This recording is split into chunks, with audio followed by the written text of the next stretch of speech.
Hola a todos. Les doy la bienvenida a mi canal, Historias de Crímenes Reales. Hoy quiero compartir con ustedes un relato que conmocionó a una ciudad tan cosmopolita como Vancouver, a inicios de la primavera de 2021. La aparente calma de sus calles y la belleza de su puerto se vieron interrumpidas por un crimen que reveló hasta qué punto pueden permanecer ocultas ciertas verdades. En este caso, la confianza y la amistad se convirtieron en un velo tras el cual se escondía un secreto inimaginable. La mejor amiga de una mujer resultó ser una asesina buscada por las autoridades. Les pido que, si les gusta este contenido, me dejen un like y se suscriban para no perderse más historias como esta. Aquel año, la rutina diaria en Vancouver se definía por el ir y venir de gente joven que buscaba oportunidades laborales y académicas, por ciudadanos dedicados a sus negocios y por el incesante paso de turistas intrigados por la combinación de paisajes naturales y modernidad urbana. Allí, en un edificio céntrico, vivía una profesional de marketing llamada Natalie Burke, una mujer de 30 años, de estatura menuda, cabello castaño largo y ojos color avellana. Era una persona enérgica, recién llegada a la ciudad con el deseo de crecer en su carrera y encontrar un lugar al que pudiera llamar hogar. Aun siendo reservada en ciertos aspectos de su vida, se había integrado rápido en un grupo de gente creativa y amigable. Muchos la describían como responsable y hábil a la hora de relacionarse, en parte por su trabajo y en parte por su carácter afable. Entre las amistades que forjó durante su primer año en Vancouver, destacaba una mujer alta, de 31 años, esbelta y con el cabello rubio corto, Trish Collins. Natalie la conoció en un evento local organizado para nuevos emprendedores, y desde aquel día se hicieron inseparables. Trish solía llevar blusas sencillas y vaqueros oscuros, siempre remangados hasta los tobillos. También lucía un pequeño tatuaje de flores en la muñeca, casi imperceptible a primera vista. Tenía un comportamiento alegre y una sonrisa franca que la hacía parecer confiable. Cuando alguien necesitaba un favor, ella estaba ahí. Cuando había que organizar una fiesta, ella se encargaba de los preparativos. A ojos de todos, era la amiga ideal. Sin embargo, el verdadero trasfondo de su historia permanecía oculto. Mientras Natalie buscaba estabilidad laboral y construía una nueva vida en la ciudad, Trish parecía vivir con más libertad, sin arraigarse demasiado a un solo lugar. Decía que venía de Toronto y que prefería la costa oeste por el clima más templado y la atmósfera relajada. A pesar de su aparente sinceridad, esquivaba preguntas sobre su pasado con bromas o cambiando de tema. Eso nunca preocupó a Natalie, quien confiaba en que su mejor amiga tenía derecho a mantener ciertos detalles en privado. De hecho, muy pocas personas se habrían atrevido a sospechar que tras aquella fachada carismática existiera un pasado plagado de violencia y un presente aún más siniestro. La víctima de la historia fue un joven cuyo nombre exacto no trascendió en los medios, aunque se supo que provenía de una familia respetada en Toronto. Tenía alrededor de 25 años y lo describían como alguien trabajador, con la vida por delante y sin grandes enemigos. Su familia era un pilar de la comunidad, muy querida por su labor humanitaria y su participación en obras de caridad. El muchacho había viajado a un club nocturno para encontrarse con unos amigos, pero nunca regresó a casa. La investigación preliminar apuntó a una pelea que se salió de control, ya que la víctima fue apuñalada en la penumbra de un bar atestado de gente. Sin embargo, se hallaron rastros de algo mucho más planificado, pues el arma no apareció, y quedaron indicios que sugirieron una intervención experta. La realidad salió a la luz cuando, tiempo después, la policía de Toronto comenzó a distribuir retratos de una mujer sospechosa, captada parcialmente en las cámaras de seguridad del local donde ocurrió el crimen. Aquella figura no se veía con nitidez, pero algo en su forma de moverse y en un vago trazo del rostro bastó para que se convirtiera en la principal sospechosa del asesinato. Al principio no hubo manera de vincular la imagen con una persona específica, hasta que un equipo de investigación privada, contratada por la familia del difunto, localizó a alguien que había viajado rumbo al oeste, casi de inmediato tras los hechos. Se decía que la sospechosa podría estar usando documentación falsa y que, en su momento, contaba con una red de contactos dispuestos a encubrirla. La escena del crimen se describió como un espacio ruidoso y desordenado, iluminado por luces de neón que dificultaban la visión de los testigos. El cuerpo del joven fue encontrado tras la barra, en un área restringida para el personal del club, donde solo se podía acceder con una credencial o con la complicidad de alguien interno. No había huellas digitales claras, pero sí rastros microscópicos de sangre en el piso que indicaban que el ataque fue rápido y certero. La policía recuperó restos de tejido que luego coincidieron con el perfil de ADN de una sospechosa previamente fichada por incidentes violentos.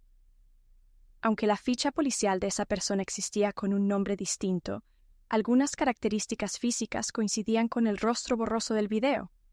Aún así, las autoridades tardaron en relacionar definitivamente ambos elementos. Por su parte, en Vancouver, Natalie y Trish continuaban con su vida cotidiana. Iban a clases de yoga, compartían cenas y, a menudo, invitaban a algunos conocidos a salidas al puerto o a los barrios históricos de la ciudad. Para cualquiera que las viera, parecían dos buenas amigas que se apoyaban en todas las circunstancias. Fue en medio de esa aparente normalidad cuando la verdad empezó a asomar.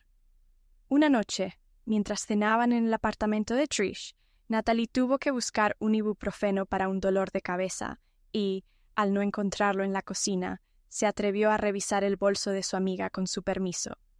Movió la billetera, un par de recibos y, de pronto, se encontró con un documento de identidad.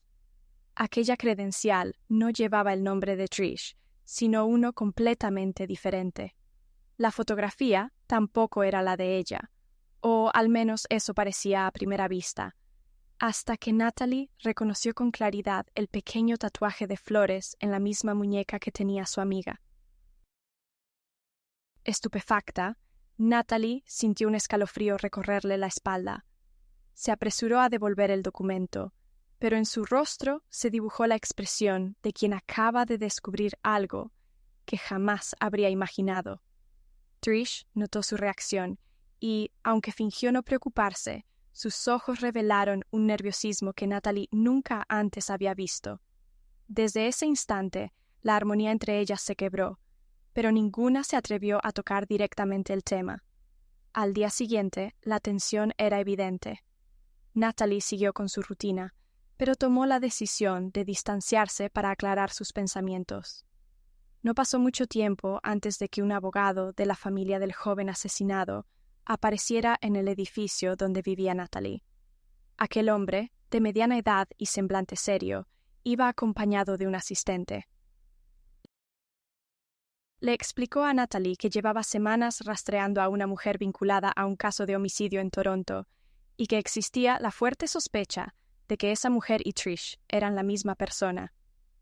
Natalie se resistía a creerlo. La idea de que su confidente, su mejor amiga, estuviera implicada en un crimen tan atroz le parecía una locura. Sin embargo, el abogado mostró pruebas, copias de registros policiales, informes de detectives privados y testimonios que ubicaban a Trish cerca de la escena del crimen la noche del homicidio. Además, mencionó que no era la primera vez que ella se veía involucrada en actos violentos. Presa de la conmoción, Natalie comenzó a recordar detalles inquietantes. Comentarios de Trish sobre cómo era inútil confiar del todo en la justicia, relatos vagos sobre antiguas relaciones conflictivas y un claro hermetismo sobre la verdadera razón de su mudanza a Vancouver. El abogado pidió la colaboración de Natalie para establecer el paradero exacto de Trish, pues las autoridades tenían una orden de detención emitida a nivel nacional.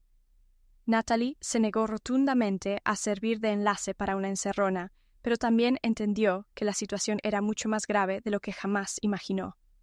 Poco después, tras varios días de incertidumbre, la policía de Vancouver recibió la confirmación forense de que la misma huella parcial de ADN hallada en el Club de Toronto coincidía con la ficha de Trish. Se planeó un operativo de vigilancia en los lugares que ella frecuentaba, incluidas cafeterías y gimnasios. Pero Trish, siempre astuta, pareció notar el cerco. Fue entonces cuando decidió que no podía quedarse más tiempo en la ciudad. Una noche, Natalie escuchó golpes insistentes en la puerta de su propio apartamento y al abrir encontró a Trish, pálida y con los ojos llenos de ansiedad. Antes de que Natalie dijera algo, Trish confesó que debía marcharse y le pidió que no creyera lo que la gente decía. Según ella, la muerte del joven no era su responsabilidad directa, sino parte de un trabajo que otra persona había planeado y en el que ella se vio involucrada a la fuerza. Natalie la miró sin saber cómo reaccionar, con el corazón encogido y la mente repleta de preguntas. Aún así, dudó en alertar a la policía de inmediato. Mientras tanto, la principal investigadora asignada al caso en Vancouver, una mujer con varios años de servicio en crímenes mayores, trabajaba junto con su equipo para obtener la orden judicial definitiva. Consiguieron entrevistas con testigos que recordaban haber visto a Trish en la zona portuaria, intentando contactar con individuos relacionados con falsificación de documentos. También lograron pruebas de un intercambio financiero sospechoso que apuntaba a la presencia de un tercer implicado, un empresario con conexiones en el bajo mundo, que aparentemente contrataba a gente dispuesta a llevar a cabo ejecuciones bajo encargo. Según fuentes anónimas, este empresario reclutaba individuos con habilidad para la violencia y con pocas ataduras emocionales o familiares, ofreciéndoles fuertes sumas de dinero para cometer actos criminales. Trish, al verse acorralada, planeó huir a Estados Unidos. La información llegó a la policía gracias a un indicio proporcionado por un antiguo conocido de ella, quien mencionó que la había visto haciendo preguntas sobre la frontera y posibles rutas de escape. Se montó un dispositivo especial de vigilancia en uno de los pasos fronterizos menos transitados. Fue allí donde, tras varias horas, la unidad policíaca la localizó y procedió a su detención en un aparcamiento cercano a una gasolinera. No opuso resistencia, pero sus primeras palabras al ser esposada fueron que no admitiría culpa alguna. Mientras Trish permanecía bajo custodia, la investigación sacó a relucir hechos escalofriantes.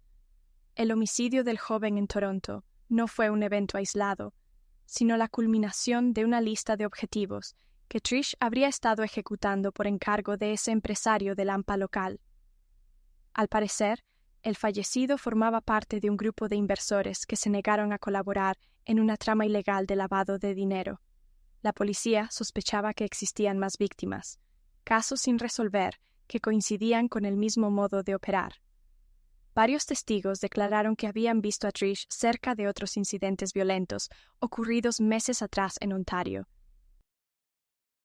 Incluso se vinculaba su presencia a un tiroteo en un estacionamiento de un centro comercial, aunque las pruebas directas aún eran insuficientes. La detención de Trish marcó el inicio de un proceso judicial de gran repercusión mediática. Al abrirse el juicio, la Fiscalía presentó un sólido expediente que incluía no solo las evidencias forenses de la escena del crimen, sino también registros de llamadas y transacciones bancarias que implicaban a Trish y al empresario sospechoso. Se detallaron los mensajes cifrados que ambos usaban para planificar movimientos y para garantizar pagos. Además, una examiga de la acusada, quien prefirió mantener en reserva su identidad, dio un testimonio desgarrador acerca de las amenazas que recibió para mantener silencio. La estrategia de la defensa se basó en argumentar que Trish no era más que una pieza presionada por el verdadero poder en la sombra, y que su propia vida habría estado en peligro de negarse a llevar a cabo las órdenes. Durante las jornadas del juicio, la Fiscalía presentó como testigo a la principal investigadora de Vancouver, quien describió la forma metódica en que Trish parecía borrar sus huellas y reconstruir su identidad cada vez que cometía un acto violento. Afirmó que solo un profesional o alguien entrenado por grupos criminales podía manejar el cuchillo de manera tan precisa en ambientes llenos de gente.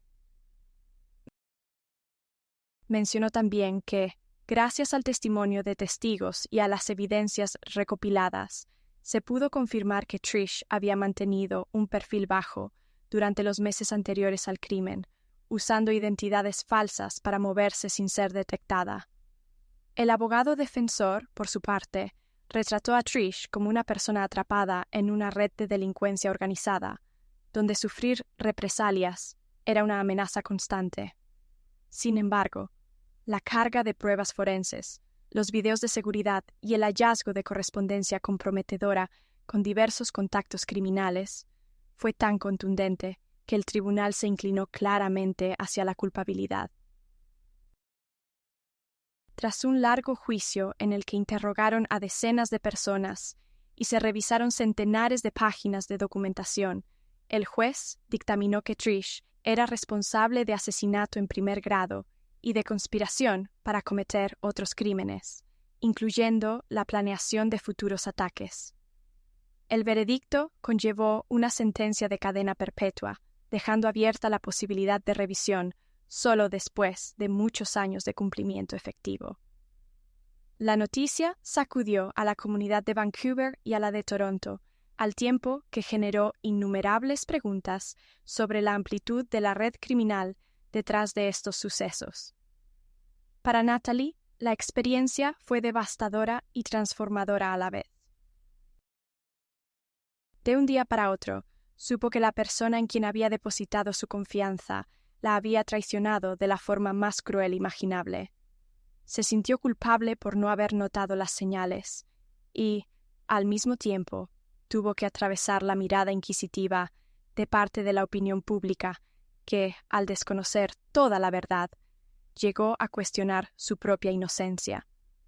La familia del joven asesinado finalmente encontró cierta paz al ver que se hizo justicia por la muerte de su ser querido, aunque el dolor por la pérdida jamás se disipará por completo. Además, el proceso legal contra el empresario acusado de ordenar estos crímenes continúa en marcha, y se cree que podría destapar una red mucho más amplia de delincuentes implicados en múltiples episodios de violencia a lo largo del país. Los agentes de la ley esperan que, con la caída de Trish, otros potenciales sospechosos se vean más expuestos o se animen a testificar, desentrañando así las capas de complicidad que han permitido la expansión de ese mundo clandestino. En lo personal, Natalie tuvo que buscar apoyo psicológico y replantearse su propia percepción de la gente. Volvió a mantener contacto con antiguos amigos de su ciudad natal y decidió dedicar parte de su tiempo a colaborar con organizaciones que ayudan a víctimas de delitos violentos. Muchos de sus conocidos la apoyaron moralmente, reconociendo que ella, al final, también fue engañada por la habilidad de Trish para fingir una vida completamente normal. Hoy, cuando echo la vista atrás, comprendo que la verdad puede encontrarnos en los lugares más insospechados y a través de las personas que menos imaginamos. Lo digo desde lo más profundo de mi corazón. A veces, no conocemos realmente a quienes se sientan a nuestra mesa o comparten nuestros momentos más felices. Gracias por ver esta historia hasta el final. Me alegra poder ofrecerles contenido que no solo entretiene, sino que también nos hace reflexionar sobre lo complejo que puede ser el mundo que nos rodea. Les confieso que cada caso que relato me recuerda lo importante que es valorar la transparencia y la honestidad en nuestras relaciones cotidianas. Y, por supuesto, aquí tienen más videos que pueden explorar. porque nunca se sabe qué secretos pueden permanecer ocultos en la próxima historia que descubra.